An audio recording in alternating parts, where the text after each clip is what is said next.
السلام علیکم ورحمۃ اللہ وبرکاتہ نحمده ونصلی علی رسولہ الکریم اما بعد۔ آج کا سبق سن لیجئے۔ آج کے سبق کی سرخی ہے حضور صلی اللہ علیہ وسلم کی سیرت پارٹ نمبر 37۔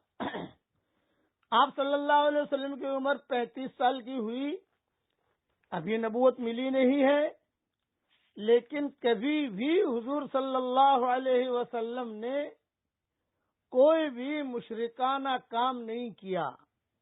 شروع سے فرماتے تھے کہ مجھے شراب سے نفرت ہے، بتوں سے نفرت ہے، جھوٹ سے نفرت ہے، غیبت سے نفرت ہے۔ کوئی بھی رذائل کوئی بھی نہیں تھے، حالانکہ نبوت نہیں ملی ہے، ابھی پتہ بھی نہیں ہے کہ آگے نبوت ملنے والی ہے، 5 سال کے بعد کیا ہونے والا ہے۔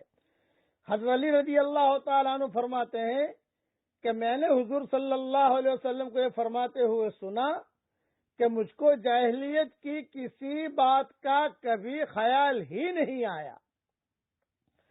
صرف 2 مرتبہ 2 قصے ہوئے، دو مرتبہ ایسا خیال آیا، مگر اللہ تعالیٰ نے بچا لیا اور مجھ کو اس سے محفوظ رکھا۔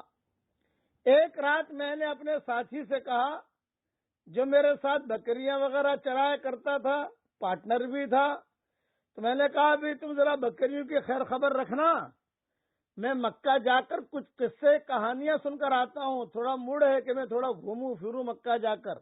کبھی کبھی دھندا کرتے کرتے آدمی تھک جاتا ہے، کہتا ہے کہ میں ذرا تھوڑا سا موڈ بدلوں۔ تو آپ نے بھی یہ کہا مکہ جا کر کچھ قصے کہانیاں سن کر آتا ہوں۔ آپ کی عمر 35 اور 36 سال کے درمیان تھی۔ میں مکہ میں داخل ہوا، ایک مکان سے گانے بجانے کی آواز سنائی دی۔ میں نے دریافت کیا یہ کیا ہے؟ معلوم ہوا کہ فلاں کی شادی ہے۔ میں بھی چلا گیا، بس بیٹھا ہی تھا کہ فوراً نیند آ گئی اور خدا نے میرے کانوں پر مہر لگا دی۔ پھر سو گیا میں وہاں تو گانا بجتا رہا، میں سو گیا۔ کہا اللہ کی قسم، آفتاب کی تمازت ہی نے مجھ کو بیدار کیا، یعنی ایسا سویا کہ بالکل سورج طلوع ہو گیا اور اس کی گرمی میرے سر پر میرے چہرے پر آئی۔ پھر میں جاگا، اٹھ کر اپنے ساتھی کے پاس آیا۔ ساتھی نے دریافت کیا، پھر محمد بتاؤ کیا دیکھا، مکہ میں کیا دیکھا؟ آپ نے فرمایا کچھ بھی نہیں، اور اپنے سونے کا واقعہ بیان فرمایا۔ دوسری رات آپ نے پھر اپنے ساتھی سے کہا کہ یار آج تو کچھ موڈ نہیں ہے دھندا کرنے کا، بکریاں چرانے کا، آج میں پھر ذرا چلا جاتا ہوں، تھوڑا سا گھوم گھام کے آؤں مکہ مکرمہ میں۔ اس کے بعد دوسری مرتبہ میں گیا، پھر یہی صورت پیش آئی کہ اللہ نے مجھے سلا دیا۔ کبھی تو مجھے پھر یہ آپ فرماتے ہیں کہ اللہ کی قسم، اس کے بعد پھر میرے دل میں اس قسم کا کوئی خیال ہی نہیں آیا، یہاں تک کہ اللہ تعالیٰ نے مجھ کو اپنی پیغمبری سے سرفراز فرمایا۔ یہ حدیث مسند بزار، مسند اسحاق ابن راہویہ وغیرہ میں مذکور ہے۔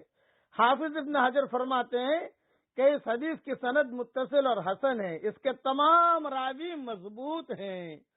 بخاری اور مسلم کی حدیث میں یہ ہے، حضرت جابر فرماتے ہیں، یہ بخاری مسلم کی حدیث بیان کر رہا ہوں، آپ کا بھی نبوت نہیں ملی ہے، ابھی جو ہے 35-36 سال کی عمر ہے، کہ جب کعبے کی تعمیر ہو رہی تھی تو حضور صلی اللہ علیہ وسلم بھی پتھر اٹھا کے لا رہے تھے۔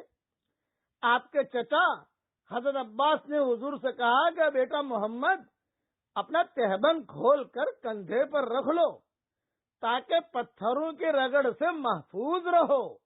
لیکن تہبند بندھا ہوا ہے تو پتھر اٹکتے ہیں کہ گرنے ورنے کا خطرہ نہ ہو، اس لیے آپ کے چچا نے یہ کہا کہ بیٹا محمد تہبند کھول کر کندھے پر رکھ لو تاکہ پتھروں کی رگڑ سے محفوظ رہو۔ آپ نے چچا کے کہنے سے تہبند کھولا، کھولتے ہی آپ بے ہوش ہو کر گر پڑے۔ اس کے بعد آپ کبھی بھی برہنہ نہیں دیکھے گئے۔ ابو طفیل کی یہ ساری روایتیں، کچھ روایتیں بخاری مسلم کی ہیں، کچھ دوسری کتابوں کی ہے۔ عبداللہ ابن عباس کی روایت میں ہے کہ ابو طالب نے آپ سے پوچھا کہ کیا ماجرا تھا؟ آپ نے فرمایا کہ میں نے چچا کے کہنے کی وجہ سے تہبند کھولا تو ایک سفید پوش آدمی، ایک کوئی بڑا آدمی اچھا سفید کپڑے پہنے ہوئے دکھلائی دیا، اور اس نے مجھے کہا محمد محمد محمد، اپنا سطر چھپاؤ، اپنا سطر چھپاؤ، اپنا سطر چھپاؤ۔ یہ روایت حاکم میں ہے اور یہ روایت بھی صحیح ہے۔ ایک مرتبہ قریش نے آپ کے سامنے لا کر کھانا رکھا، اس مجلس میں زید ابن عامر ابن نفیل بھی تھے، آپ نے کھانے سے انکار کیا۔ بھی کیوں انکار کر رہے؟ تو فرمایا بتوں کے نام پر ذبح کیے ہوئے جانوروں کو اور بتوں کے چڑھاوے میں کبھی نہیں کھاتا۔ یہ حضور نے فرمایا کہ مجھے بتوں سے نفرت ہے، ابھی اسلام نہیں آیا ہے، لیکن شروع سے حضور صلی اللہ علیہ وسلم ان چیزوں سے نفرت کرتے تھے کہ تم اللہ۔ پھر حضور نے دعوت دی ان کو کہ زید ابن عمر ابن نفیل قریشی سے کہا کرتے تھے کہ بکری کو اللہ ہی نے پیدا کیا ہے اور اللہ ہی نے اس کے لیے گھاس اگایا، پھر تم اس کو غیر اللہ کے نام پر کیوں ذبح کرتے ہو؟ یہ حضور نے فرمایا۔ بقیہ تفصیل کل پوری کروں گا انشاءاللہ۔